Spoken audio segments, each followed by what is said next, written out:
today I want to talk to you about anaerobic versus aerobic exercise. Now, the textbook distinction between aerobic and anaerobic exercise is whether or not oxygen is actually used to produce the energy required for the effort.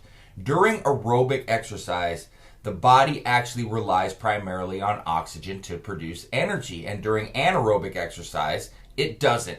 So I guess like in the practical terms, whether or not an exercise is aerobic or anaerobic really hinges on its duration and its intensity. Now, anaerobic exercises can only be done in repeated short bursts and require a decent amount of recovery between them to work. At this level, you'll really go hard for each burst of activity. Now, working at a pace that you can maintain for up to say 2 minutes. So, examples of anaerobic exercise are going to include high intensity interval training, or HIIT, plyometric exercises, and of course weightlifting. Now, most programs on Beachbody On Demand can actually be classified as primarily anaerobic. Now, aerobic exercises are generally performed at a lower moderate pace for an extended period of time. So, that includes activities lasting longer than 2 or 3 minutes. So your longer distance runs, for example, and it generally encompasses what trainers are going to refer to as low intensity exercise and steady state cardio. Walking, cycling, distance running, like I said. So to be clear, the body never actually relies exclusively on aerobic or anaerobic energy production. It uses 3 different systems to actually produce energy. 2 are anaerobic and 1 is aerobic, and they're all in operation all the time. And that's regardless of whether you're walking your dog, swimming laps, performing intervals on a track, for example, or even lifting weights.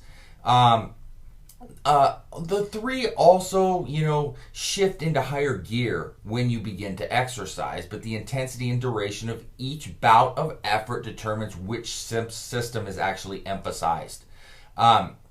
When you begin to exercise, your body can't immediately meet your energy needs with its current supply of available oxygen. So what it does is it uses anaerobic respiration, and it's also called anaerobic metabolism, to make up the shortfall, which is known as the oxygen deficit.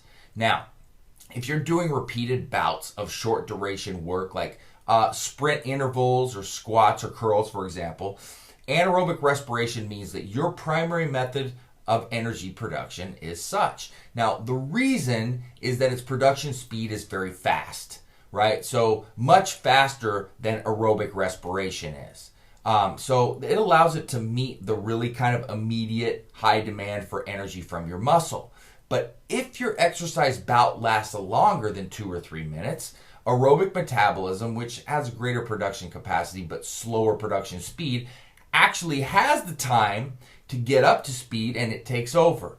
So here's a quick overview of how the 3 energy systems come into play during exercise. So we're going to go each energy system used by exercise intensity and duration. So let's say you're extremely high, 0 to 6 seconds. That's your anaerobic. Very high, 6 to 30 seconds. That's once again anaerobic. High, 30 seconds to 2 minutes. Anaerobic. Moderate, 2 to 3 minutes. Now you're kicking to aerobic, and low is 3 minutes or above. That's when you're also in aerobic. So that is a quick overview of anaerobic versus aerobic. I hope that cleared up some things for everybody. I know there's a lot of confusion out there, and people kind of misconstrue which is which and how they work.